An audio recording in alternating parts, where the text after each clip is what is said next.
vawiin December ni somni pasari khan Manipur Meitei le Zofa Pasalṭhate nasataka in beilein Meitei pathum kahhliam an ni a nunna chan an omem ti hriat anilo Zofa lama thile hliam an omlo ni in alangri ani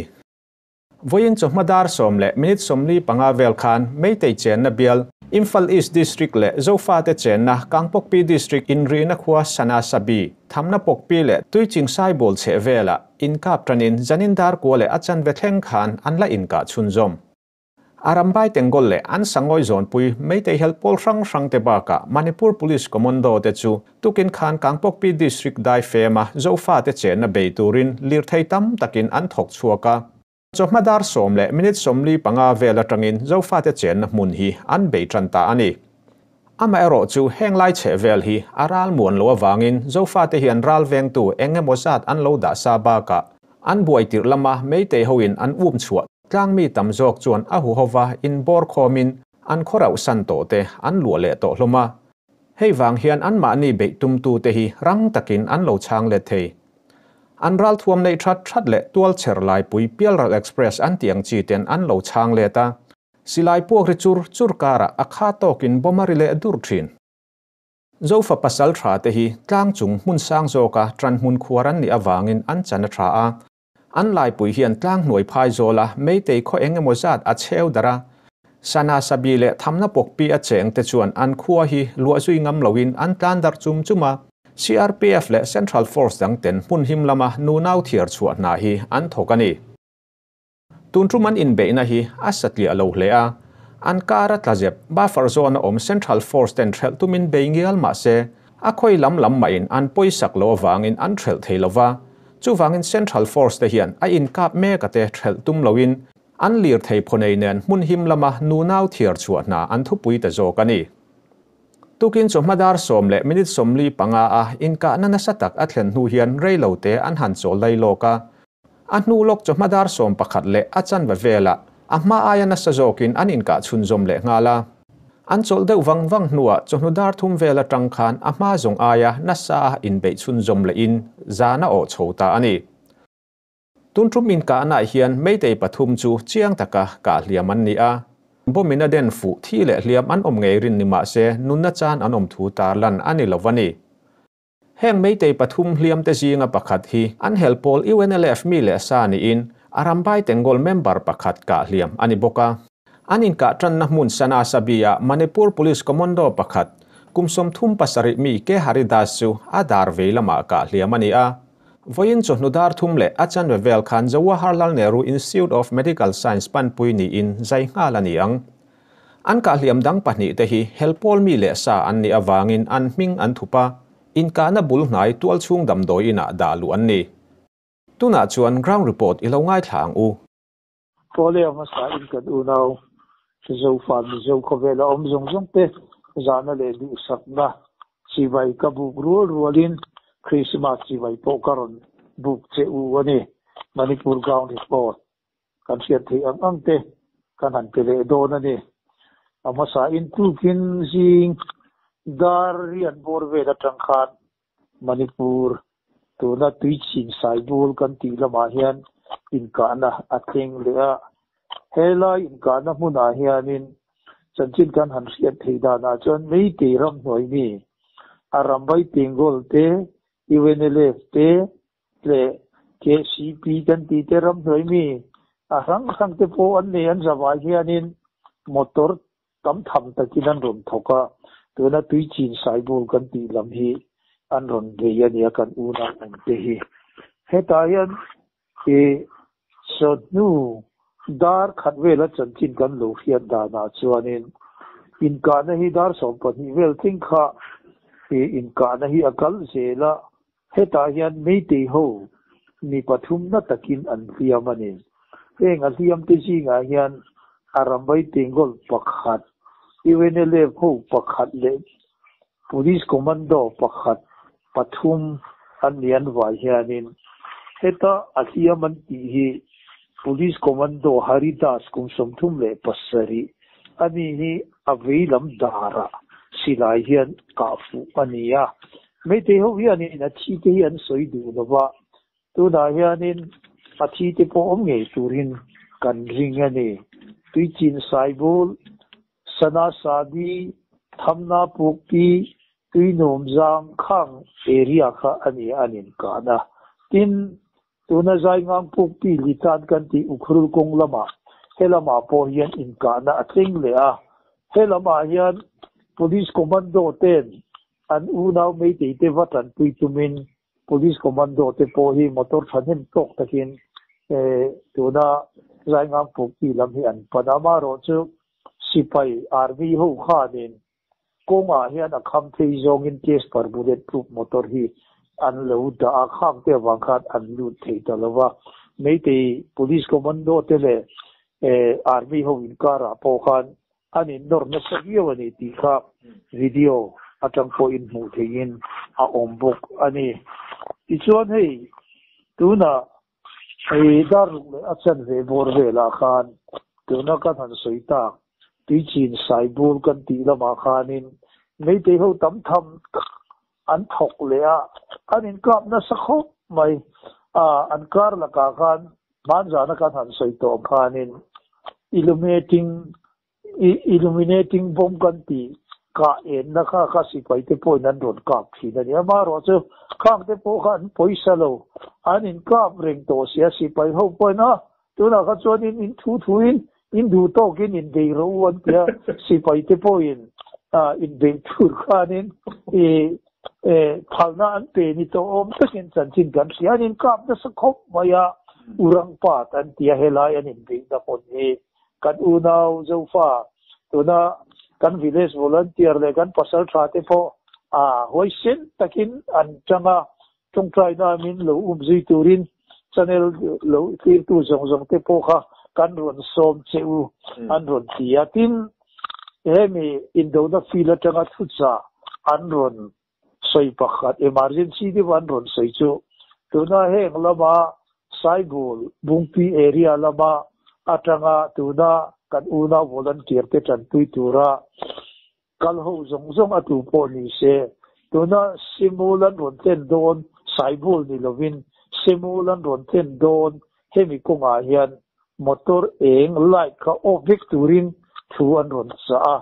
light eng kha Meitei ho win ral khata tangin hei mmg te po an neya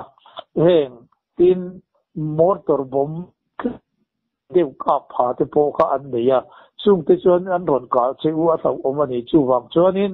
reinforcement local tere te him khanin semulin ron ten ma atangin in motor light eng kha opula local uti in thu an ron cha pokani hei chanchin hi voi zanin hi chu an pui khok maya min ka na hi bom le bom chi sang po vang hian in anin ka pani Meitei ho in pakhat thei hi chu Meitei ho an video viral kan mo tangin zanin ami in pakhat chuwa bom matla a chuwa kana puak ni ngei turani an so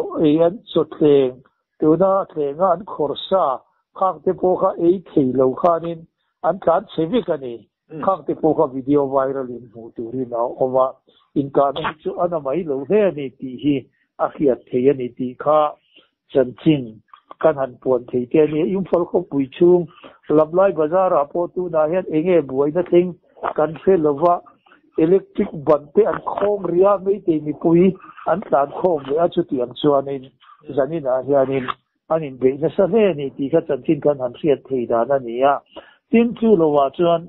Jal Jeevan Mission Development anin tia tuna Tamenglong block Tosim subdivision song lai ve la son tui in tu lampang aniang khang an buai puina development na thona khan Manipur tuna biren sarkar hianin poisa an mu turang kha voi ni thing hian an pe chuak du lova tunma po khan ni somni vel kheng a khan pe tur khan an lovin tiamani a maro chonin thutia bangin engman ti du lo wangin votu kin jingdar ruka tang khan National Highway 37 Imphal Jiribam block konghi an block ani tiam chin om lovin ti khan ron puang poka tin chu lova chuanin kokomi women wing te chuan tun hoa arambai tengol ni paruk an man te an sinairal thuam te nen an mana mi pakhat po ka tu mani ka kumsom pa taruk mi le kan yan ti ka khata an mi man mi paruk te kha tun tling hianin an la tan ti ra wangin ko komi umen ui ho te chuan heng ho hi in chua du lo wangin naktu mi som hi pariat December sam hi som hi padia tangin general strike kan nei don ti kha an ron puang bokani tin chu lo wa chuanin hei Meitei arambai tengol ni lo tu na KCP simfal ko puichung le chevela ti sum khon tu khang te kha police of in boina po mi pathum an man le a chu man man te chu pakhat na a soi seba oinam singkum som ni patni apani na lo rembam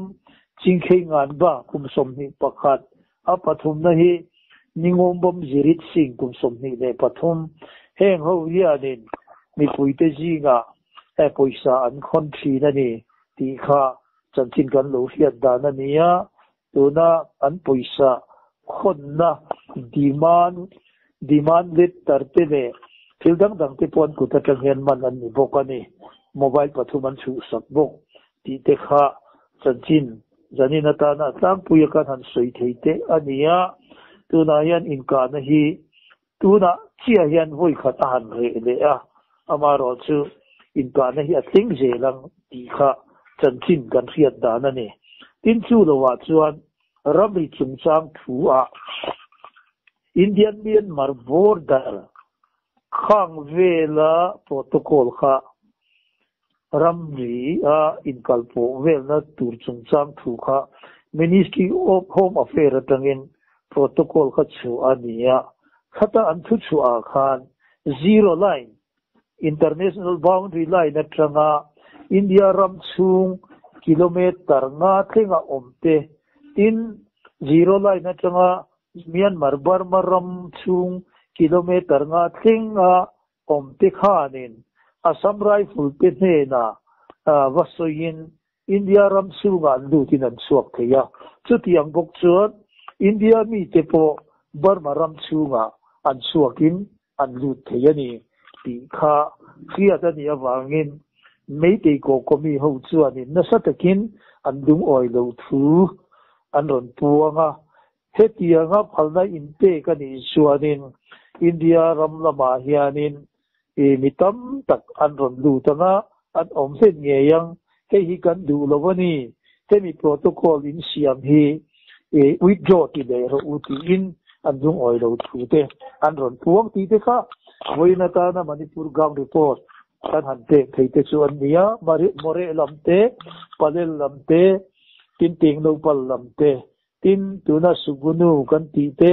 tuiring langza kan ti tin kangwai kho sabung kan ti heng lama hi chuanin in kana om lova maro chu tuna kangpok pi senapati raingang kok ti kan ti lam tui chin saibul lama chuan tuna hian in kana atheng renga Meitei ho po hi thi le tiam enge monisa chu an om ngei turin rin ani bokani amaro chu tun tenga chanchin kan hian danin keimani lam Zofa te lam chu thi le tiam kan la om lo ani kan tong trai na min lo ji sak turin ngai ta tu kan unaw Zofa khowela om jong te kan ron gen che u ani kalove khatilai kham ka job dang te ka ti ta atom lama ki ron sei ta chi amaya chu zo che kan to chu FMR new formula anti mai chungchang tu na ko committee na an do dal chungchang kha ania al khami KM sombial chunga an ron lu theina dan kan ti don nge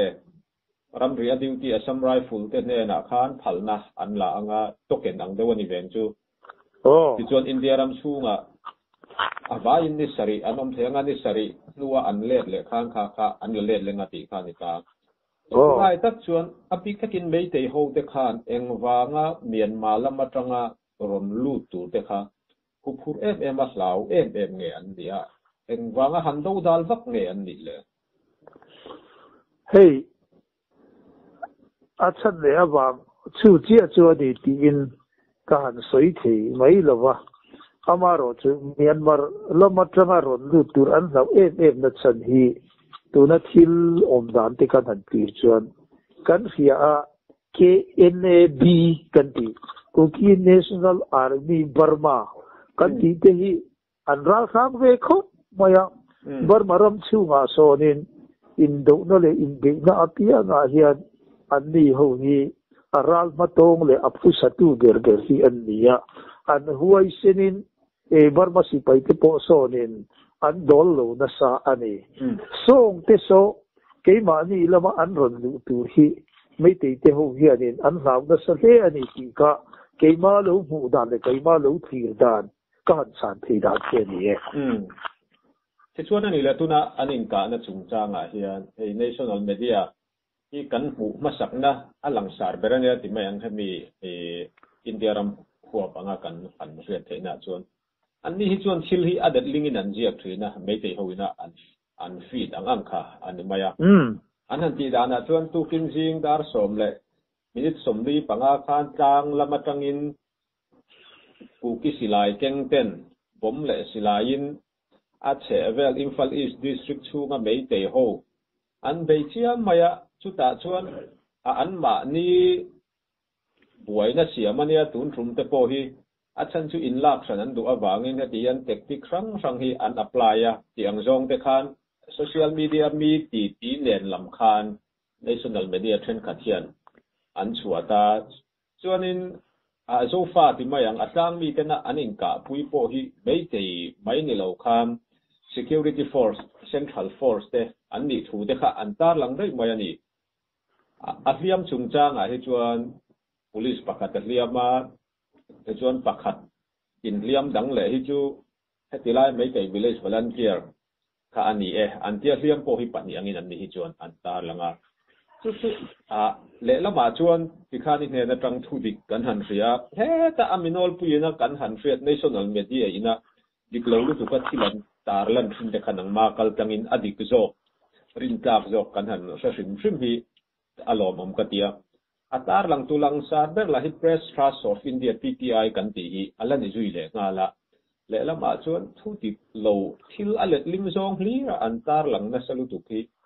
aha thap ke katia chu mi pia chuan in hei rala tanga hria kan nia anin ka na mun hi sana basi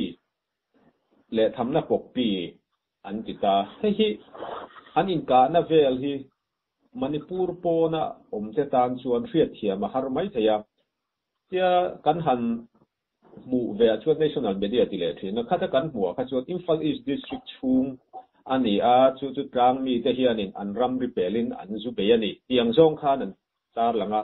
anin ka na area taki en tin nge chiang zo ka rala tanga kan lo thir thiam dan tu kan hriat thiam thei dan tu tin national media te thu chua chungchang a po khan soibel turi nei ka ring dewa ole nie tu na sana sabi le thamna pokpi kan ti hi Imphal East District huam chunga mi chu ani nge maya amaro chu tu na tuichin saibul kan ti lam heng te nen hianin inter-district boundary a omman niya nai te ni tu na sana sabi thamna pokpi kan ti atanga chalo te tlang alo omta a khami tlang bul thut chin khami kha Imphal East District kha anita a tlang bul thut chin atanga ruam te va in kho lut khang ho kha chu ke ma ni tu na Kangpokpi District lam kha ani le ta a khata khanin khami tlang bul thut vela po khan khuwa te kha kan nei ve ta tu na tuichin saibul kan ti lam vel kha anita ni chu ta chot a chung lam tlang sanga te khanin khuwa te po a om boka khanga khan kan volunteer te khak te po khanin nei te ho win min ve do da ni chon ti in khanga te khan an ni point bunker siamin an khosavi kha ania hey wo in ni theng hianin Manipur boina nen in kung ka hian kan ka masak na hi chu a om ngai lo hrimani voina po khan hey a siam te jinga khan iwenele pakhat in Arabai Tengol pakhat le Manipur Police Commando pakhat kha ania tu na yanin khami kahhliam te kha engwangin ye khalayan ron thei kan ti ni chon arabai tengol ho kan ti hi adin tu le asiam tu hi leisem basana jawba tuna manipur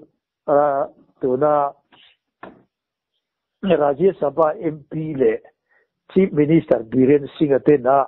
andin le ansiam te annia arabai tengol ho kha engwangin ye khalaya kan an ron kal thei kan ti ni chuanin Biren Singh le leisim pasana jawban arabai tengol ho po ka telve turan tia banga ron tel khan ni maya kan ka masangai lo himani amaro chu Meitei ho hi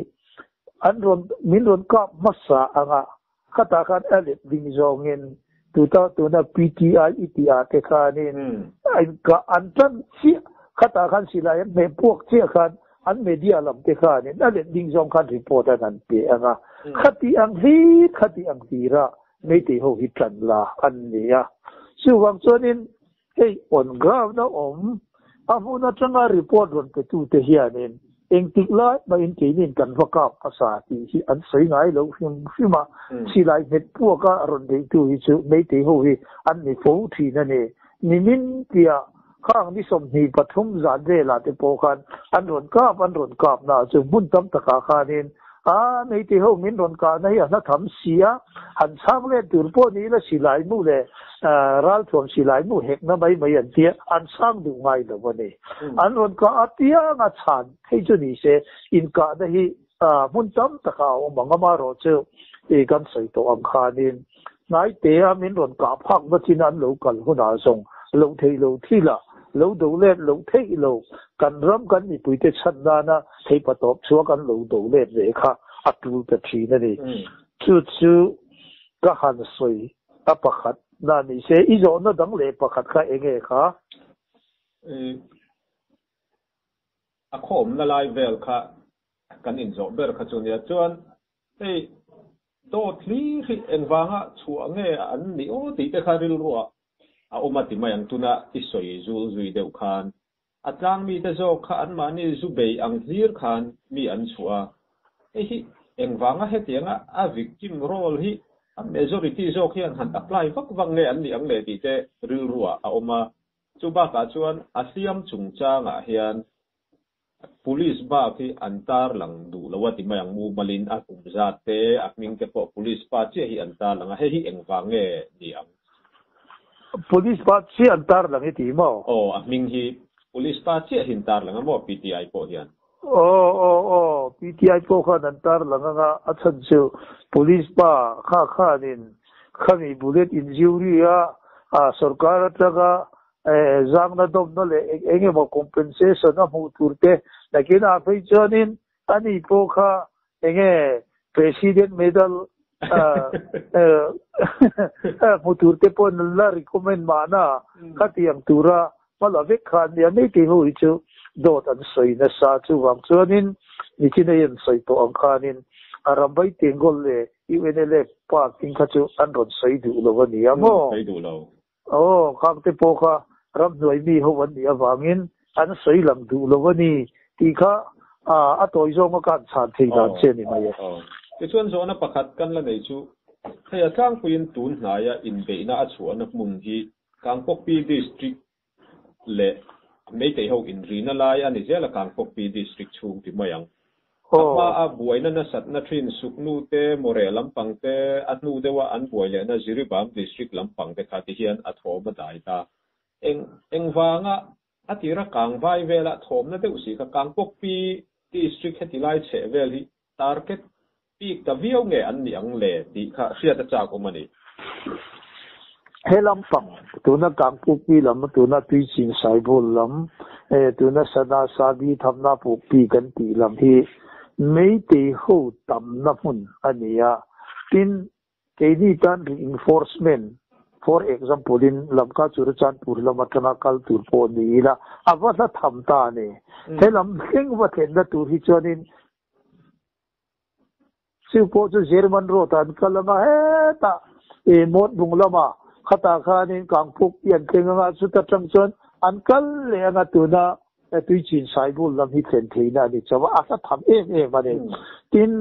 Meitei ho tan chuan tuna Imphal East District an tat kong te a tha an na ya enforcement po tin a siam te polo om se dam doina in phurlu thoi thoi theina tur khan kong a tha boka chu an ron kalsan an ron be na chan ber ni in alanga mo helam pangkan be ni chuanin kan tan engma sau thon om tak taka om lo ama ro chu ni chine yan seita kangwai lam khosa bunglam khang lam kha an ron ti wai ani chuanin lam ka lama changa kan Pasalṭhate kan volunteer te zongin kan an la thei tabika suwang chan khalama tuna kangwai lam khosa bunglama inde na vela po kan Meitei ho thi le thiam takan omani kha an sia da wangin helam pang hi chu ron di sia an ruat to le ni ve ni na langa de apan lai de unia an riat apan lai de tin hey ti chin sai bul kan ti tuna khamen lo khopi bung ai ge jam gobo sam kan ti khanglam bung pi area jong khatu da yan an lu atran le ta grouping in an omani kem te yom lo wango e ka ama a khodi khonga te ka mun khata grouping in omela Meitei in min ron be ni point kan lo tang ruala ma kan du khon thei do nan tia chu tiang jan grouping in an oma tuna Meitei ho win nikum June July vela an hal sak khuwa te kha tuna yan an lu atran to awangin heng an lu atran khuwa heng te lu a thei lo turin heng lama hian ma ila angu an ti ni saber hian ka sia ni om riau mai kha e ani le hei tuna national media sang kan han huwa an ta la na hian sana sabi le thamna pokpi khuwa te hi nuna win an tan chiat sana nau pang le Meitei le tang sak lo te hi central force ten a chan chu na an thok ni khan an ta langa chung te chu apom omem thilrin ka apom om a chan chu